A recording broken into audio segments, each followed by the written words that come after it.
People do not understand the meaning and the purpose of marriage. I know that times have changed. The 50-50 mutual in everything. We meet in the middle. The thing here is being able to balance. Is the importance of proper preparation. When visitors come, he can be able to help in the kitchen. Tasting the meat. You know, those small things. It's not necessary. I've been made to cook chapos, yani. I even hate chapos because ushakanta your unga, ushafanya everything. You've been prepared massively, so. You know, that which is yours. Always told, you usirudi kwa nyumba yangu, hautaregeshwa kwa nyumba yangu because you don't know how to cook. It is important, first of all, for him to have some mentors. So all those preparations, psychological preparation, emotional preparation, because I mean, there's a lot that comes with marriage. What are the negative implications of lack of preparation in a marriage? Men, oh my goodness, yes. But one, if I'm the man in the relationship, how do I deal with that sense of jealousy? How do I bring now the trust and assurance to ensure that I'm avoiding such problems?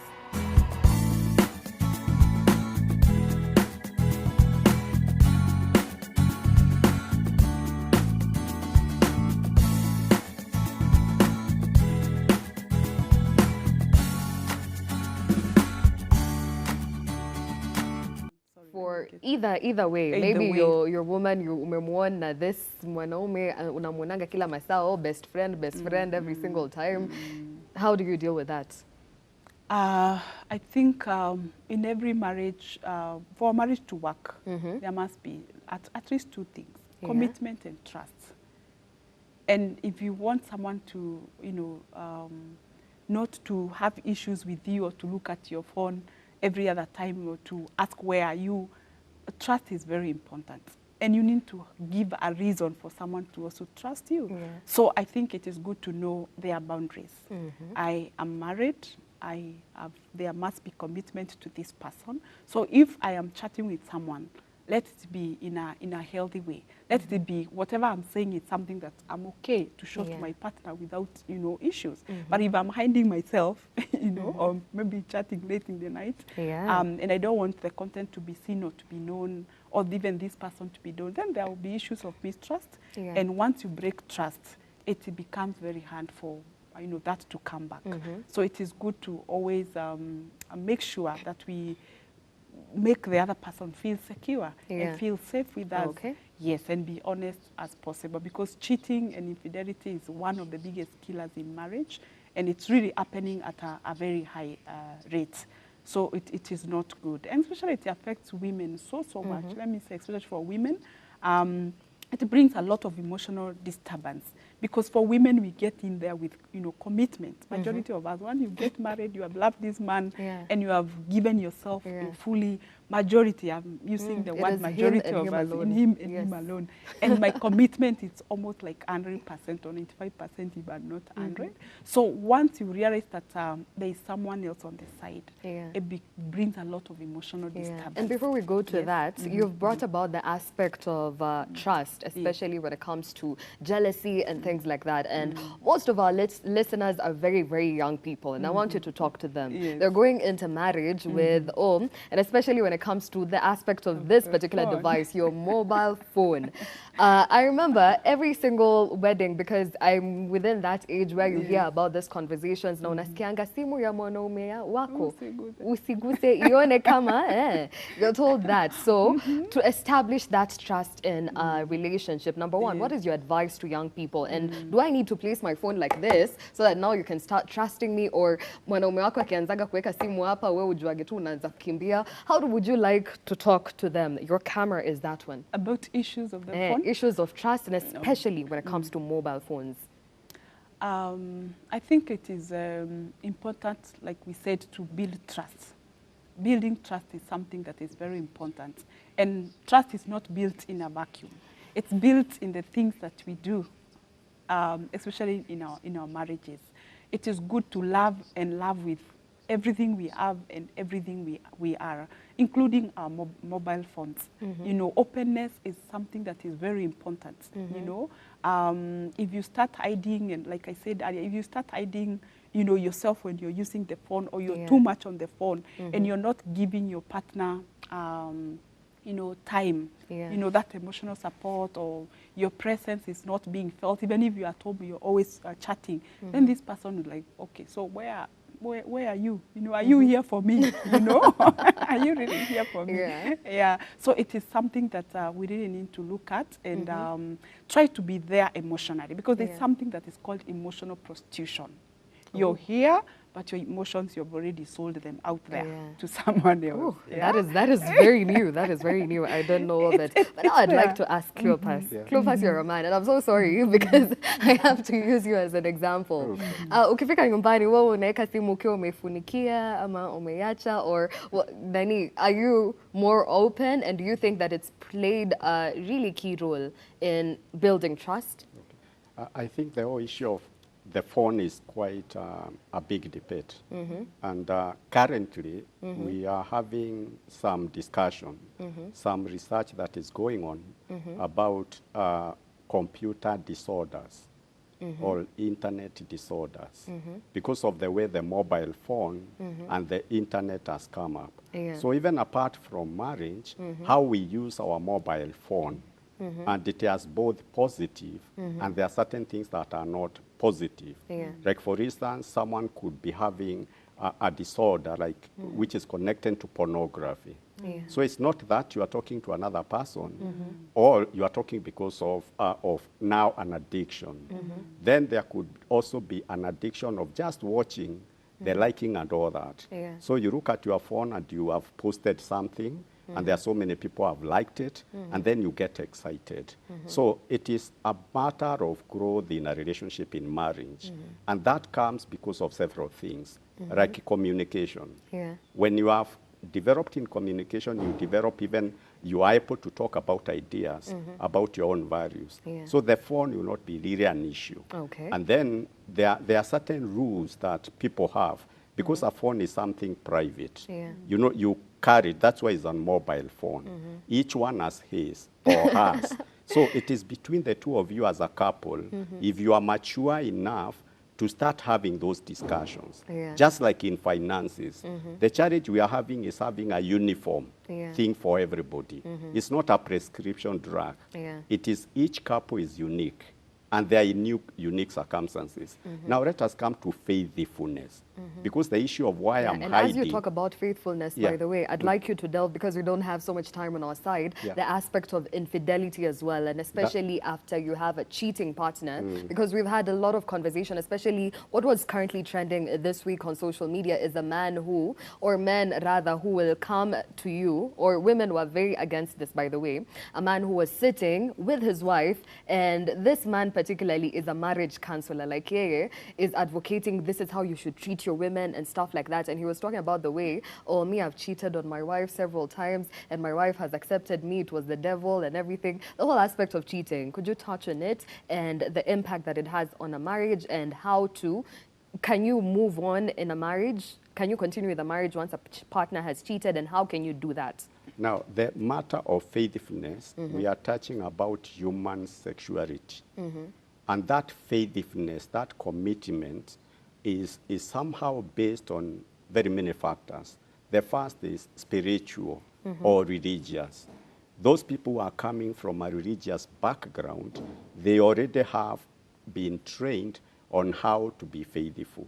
And it is hurting not only to your partner, but to yourself and to what you believe. So it is very important to start first of all thinking about it from a broader perspective.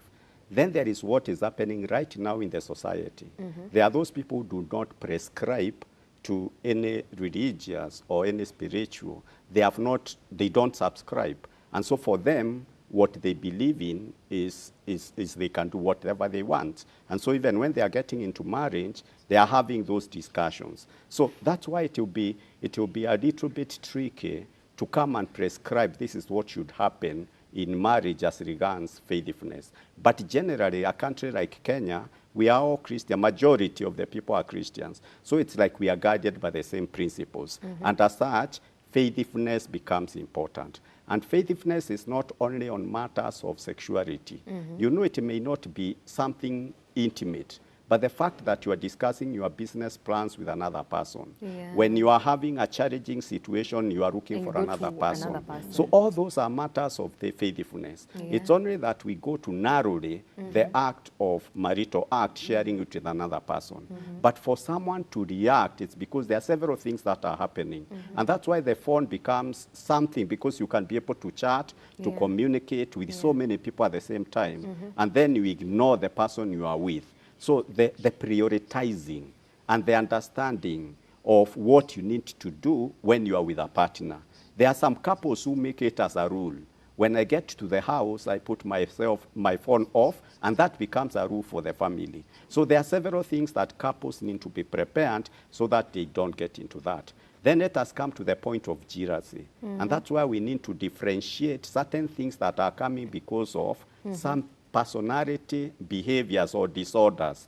There are those people who are having problems with insecurity, not because of their marriage partner, but it's because they're having a certain problem by themselves, their personality. And that's where now they need an assessment. And I would encourage couples, if you get into a relationship, you need to now start getting to know some of these things. They were kept as a domain of psychiatric and psychologists and counselors. Now the media is open. Instead of us concentrating on one factor using the mobile phone, now we can start thinking like narcissistic personality, antisocial personality. Before you get to a disorder, it's a behavior you have. And some people, they already have that behavior. So their jealousy is not because of what the partner is doing, but it's because already in them, they feel jealousy, not only their partner, but it is something in them. They always think she or he is doing something. But then there are those people also who are doing certain things to their partners because of who they are. And so that is where the partner needs help to know how do you become assertive. Because sometimes you allow things to happen. If you find the spouse, either today is not only men, and sometimes I sometimes would recommend, let us not even generalize. Things are happening, ladies are doing things to men, because it is already coming out clearly. Men are doing things for their partners. So it's a behavior things. And we can unlearn good behaviors. Like now, for a long time, the behaviors were okay. But now we are learning from what we are seeing as this is the best that is happening. So we need to help people to unlearn the behaviors that are hurting other people. And I could come to what I said, the respect is key. Because if I respect my partner, then there are things I won't do. Will not do. If I don't respect my partner, then I can even bring another woman there. And some people do that because they disrespect. And sometimes it could be because they have a mental illness, all because they have a disorder, all So because they have a certain themselves. behavior. Okay. So if you see yourself or your partner doing something, question yourself. And that's why they may need to come to people like us for assessment, so that we may really know, is it because of the person, or is it because this person is struggling with certain things? Okay. Sawa. In line with time, we really need to wrap up the conversation. So we've talked about all the problems that may lead to a failing marriage. Let's say, we've talked about infidelity, we've talked about jealousy, communication, we touched on it quite a bit. We've talked about the aspect of money as well. We've talked about the aspect of fears and expectations in a marriage. But now, for a person who's in a marriage, what are some of the signs that will show you it's time to walk? Because we know more often than not, at times it's better to walk out of a failing marriage rather than stay there, because it might not be worth it at times. So what are some of the signs that I can establish to see that my marriage is failing? Well, let me begin by saying that it is good to try and work on it as much as possible, so that you give your best completely before you get out, so that you don't have to blame yourself. But if it has to get to a point where probably you need to walk out, I think the challenge will be maybe continuous conflicts. When we are getting continuous conflicts and every day it fights, you're not able to agree, and that brings about some emotional or psychological disturbance that somebody gets to begin to be sick psychologically, and bringing about depression. depression is not good. Yeah. So if someone gets to a point of depression and their partner is still not able to, rise up and, sort whatever issues there are. So it is good, first of all, we talk of separation. Yeah. Let the person walk out, whether it's the lady or the man. They separate, just taking a break, so that now they are able to sort the emotional issues, they are able to sort the psychological issues they are having, and now they can come back, or not coming back into the marriage, or they can be able to sort out their issues where they are separate and see now whether they can be able to reconcile and come back together, or whether now they have to In call the it case of violence, because we've had a lot of rising cases of domestic violence, especially during the coronavirus pandemic period, what's your take on that? And is violence or domestic violence a key flag for you to leave a marriage? It is because usually both men and women fight. Yes, a man they can fight. beat you up, Yes, and a woman can also be very violent. Yes. Would you like to take that? Yeah, like if I go to the signs you said, it starts from small things like an abuse, like someone maybe coming late, like someone taking too much Coming into late? alcohol. Yeah. Late as in, initially you are coming home at 7, At 8, eight, and you could sit together as a family. Yeah. They They already no longer start have coming time at for you. 11, then 10. I'm having so many business meetings. Yeah. And somehow you don't get good answers. When such things happens, or a man has been coming almost every day at home, and then slowly by slowly every weekend is not at home. So already you are starting to see some signs. Yeah. Or keeping quiet, you've been communicating throughout, and it gets to a point where you can keep quiet for a week, not talking to each other. And Or you're living in the same house. that happens. Whoa. It just starts, they call it silent treatment. And maybe there is no conflict, but because I wanted you to take me out for a trip and you refused, then I'm not going to talk to you. Or because maybe you are not responding to my advances like sexuality in marriage, Yeah. then the man gets annoyed and want to wonder why is it that we are not having intimacy now. Yeah. And he keeps quiet, he doesn't talk about it. Then there are financial issues. Maybe you are planning a project together and then someone does not meet the other side of the deal. So there are small things that start happening. And then slowly by slowly now, you start now exchanging ones. And from exchanging ones, it comes now to violence. verbal abuse, emotional abuse. Yeah. Then finally, it may lead to physical abuse. Yeah. So all those are things that happen slowly. And when you know they have started, and then you sit down and say, let us look at it. Yeah. So those are some of the techniques people learn on conflict resolution. Yeah. And not to pile up issues. They start sorting one issue after another as they come, because it's a process. Yeah. It's a And daily as you wrap living. up, maybe you could tell us Yeah. some of the solutions, because we've stated the problem, the Yeah. signs that you could see now. In general, Yeah. after everything else we've talked about, what is your basic advice? And as you talk, I'd like you to look at that camera, because you're speaking to the people back at home who are listening and are going through these problems. So in broad, or in brief, basically, in brief, please. Yeah, what is your advice? My advice is let us seek advice or seek guidance for people who are qualified professionally, and then let us run things like conflict resolution, so that when things start happening, we do not pile up issues. Let's talk, let us be open. And when it has come to a point where you feel like you want to separate, go and see a specialist. Someone who is good at supporting marriages. Because the first option people come with is separation. But there is the aspect of getting support, either from a pastor or a psychologist or a counselor who is conversant with marital issues. Because it is from there you may be able to weigh, do you separate or do you stay together? Instead of running into conclusion. And then preparation, I will start again and again. Let us have discussions like this one. For the young people, instead of talking, me, I don't want to get married, I want to get married. Let us ask ourselves, what can I do for my marriage to work? Thank you very much for wrapping it up in that way. Frida, really brief, what would you like to say to the young people out there who are listening to you? As he stated, maybe sahi wanaanza kuchange, hata mimi naanza kuona Nuru. Yeah, what would you like to tell them? Let's have realistic expectations. When you're getting into marriage, we need to have the right attitude, or attitude of I need to do my best and work at it.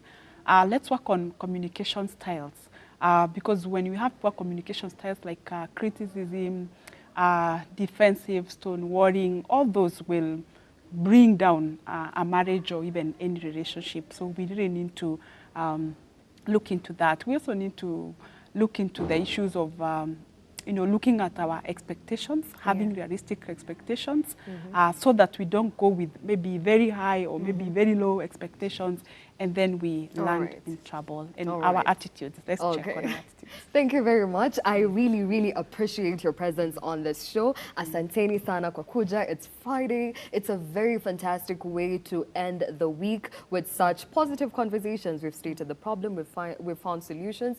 Thank you very much, Frida. Your insights were amazing, out of this world. Welcome. Thank you very much. Cleopa, tunakushukuru sana sana sana. I have been educated. I didn't think it would be, okay, I don't know, nilikuwa sija expect hivi sana, because for a young person like me to have to talk to you about such a conversation, but you have made it easy, and I'm super, super grateful. Hope to see you again.